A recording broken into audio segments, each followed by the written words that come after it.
Are lefties becoming extinct?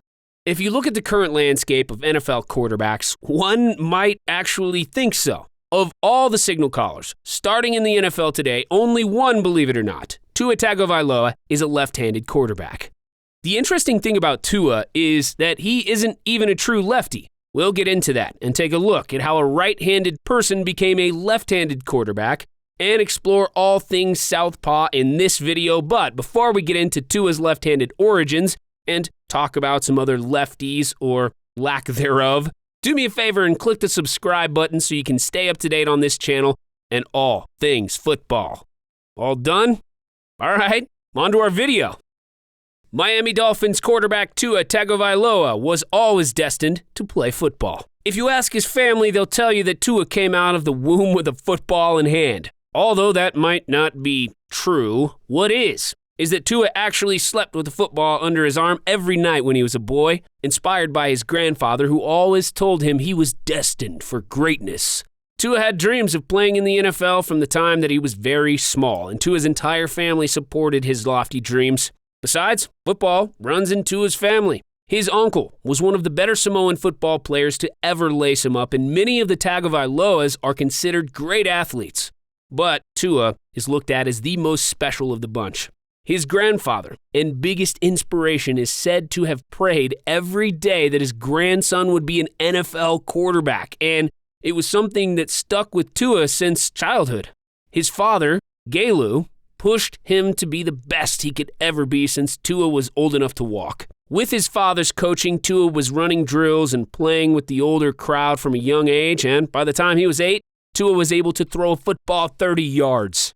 When the young lefty, who was already launching the ball down the field, wanted to play with the high school crowd and people twice his size, oftentimes he was made fun of, but that didn't stop him. As soon as he zipped one of his 30-yard passes, most of the taunting, as you can imagine, stopped. As crazy as it may have been to see a skinny southpaw throwing bombs, what's probably crazier is how the skinny 8-year-old, who is naturally right-handed, became a left-handed passer. Tua's dad didn't just focus on arm strength. Tua's dad switched the hand Tua threw with altogether. The reason why his dad wanted to make this switch sounds like a bit of a head scratcher, but it made perfect sense to the elder Tagovailoa. According to Tua's father, I just always wanted someone to be a lefty with me. It just became fluent, and he just grew into it. Gelu Tagovailoa claims that's the crazy part about it. I never thought I could make him adapt to that. As we constantly kept putting the ball on his left hand, eventually he grew into throwing the ball with his left. Hey, LeBron James is left-handed but plays basketball with his right. Maybe Tua's dad was onto something. I wonder how Tua felt when he found out the philosophy behind that one. The right-handed Tua caught on quickly to throwing the ball left-handed, and before everybody knew it, Tua's left arm was as strong as his right, and he never looked back. When the news first came out that Tua's father made his right-handed son become a left-handed passer, people speculated that the move was to leave the door open for a baseball career, but it looks like Tua's dad only wanted him to be a lefty so that he wasn't the only southpaw. Being a lefty took hold, and Tua went on to have one of the most successful careers in the Crimson Tide's history and to be selected number 5 overall by the Miami Dolphins in the 2020 NFL Draft. The second highest Samoan quarterback ever drafted behind Marcus Mariota. When the Dolphins called Tua, he became the only left-handed quarterback in the National Football League. Can that really be true? The last lefty to even dress for a game before Tua was current offensive coordinator Kellen Moore, who started for the Cowboys in 2015 and is now their offensive coordinator, which raises the question, what happened to all the left-handed quarterbacks? It's been 25 years since Steve Young won the Super Bowl with the San Francisco 49ers, making him the last left-handed quarterback to win the Super Bowl. Back when Young played, although lefties were still in the minority, there were still other standout southpaw quarterbacks like Boomer Esiason, who lost a Super Bowl to a 49er team which Steve Young backed up, and Mark Brunell, who never reached the Super Bowl but led the expansion Jacksonville Jaguars to 4 playoff appearances in 5 years and reached 2 AFC championship games. But after that, there is little else to be said about the legacy of the lefty quarterbacks of that era. It wasn't until Michael Vick was drafted by the Falcons first overall in 2001 that there would be another left-handed quarterback that could even be placed in the conversation of best quarterbacks in the league. After Vick fell short of achieving the greatness fans and a couple of NFL front offices had hoped for, the number of left-handed signal callers continued to dwindle until 2019, where there were 0 in the league. Why? Well, that answer changes depending on who you ask, and after looking at all of the different takes, it looks like there are a variety of reasons as to why lefties are getting left out in the cold. If you ask wide receivers, they'll tell you that most pass catchers have spent the majority of their playing careers catching balls from righties, and have said that catching passes from a lefty is harder than you would think. The timing, clutching the ball as it hits your fingers or palms, the simple mechanics of it all just changes.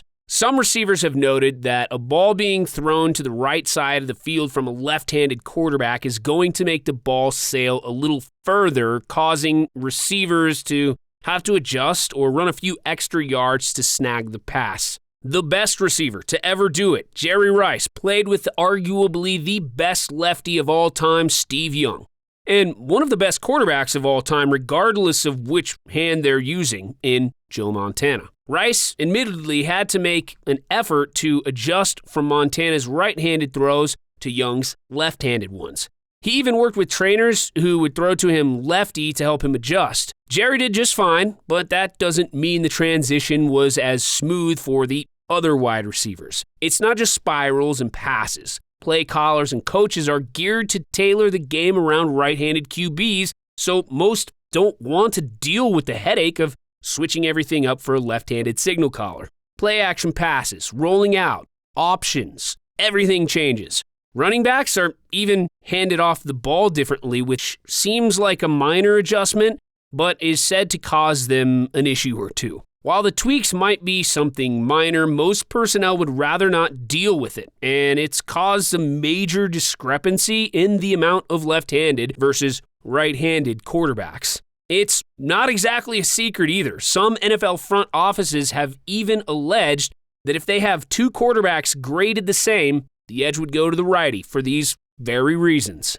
Being a lefty also affects how the defenses approach you. A quarterback's blind side changes, which means the defensive end needs to line up on the opposite side of the field, often going up against the team's right tackle, which often isn't the team's premier tackle. Defensive backs have also said that the spiral affects them too, due to the pesky right-to-left spin, and instead of migrating to the quarterback's right side of the field where they expect him to roll out to, they have to account for the other side, which means that the defense has to treat the field entirely different. There's one factor that may be overlooked when it comes to left-handed quarterbacks in the NFL, and that is the MLB. Many of the left-handed prospects ended up opting for the major league since there is an emphasis on left-handed pitchers, and that is said to take a few of the athletes on the fence about playing football. Many of them end up signing big MLB contracts and exchanging a helmet for a ball cap.